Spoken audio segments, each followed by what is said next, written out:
3 ദിവസം മണിമലയാറ്റിലൂടെയും പമ്പയിലൂടെയും യാത്ര ചെയ്താണ് മങ്ങാട് ഭട്ടതിരിയുടെ നേതൃത്വത്തിലുള്ള തിരുവോണത്തോണി ആറന്മുള ക്ഷേത്രക്കടവിലെത്തിയത്.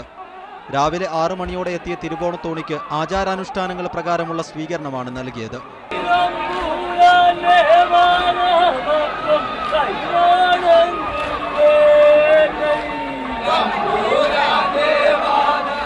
തുടർന്ന് അരിയും വിഭവങ്ങളും ഭഗവാന് മുൻപിലായി ക്ഷേത്രത്തിലെ കൊടിമരച്ചുവട്ടിൽ സമർപ്പിച്ചു.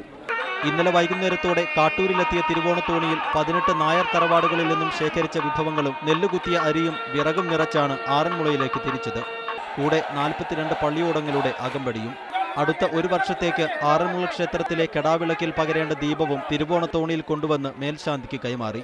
വിഭവസമൃദ്ധമായ ഓണസദ്യയുമുണ്ട് അത്താഴപൂജയും കഴിഞ്ഞ് മങ്ങാട് ഭട്ടതിരിയും സംഘവും മടങ്ങുകയുള്ളൂ. Toby Johnson, media 1, Pathanamthitta.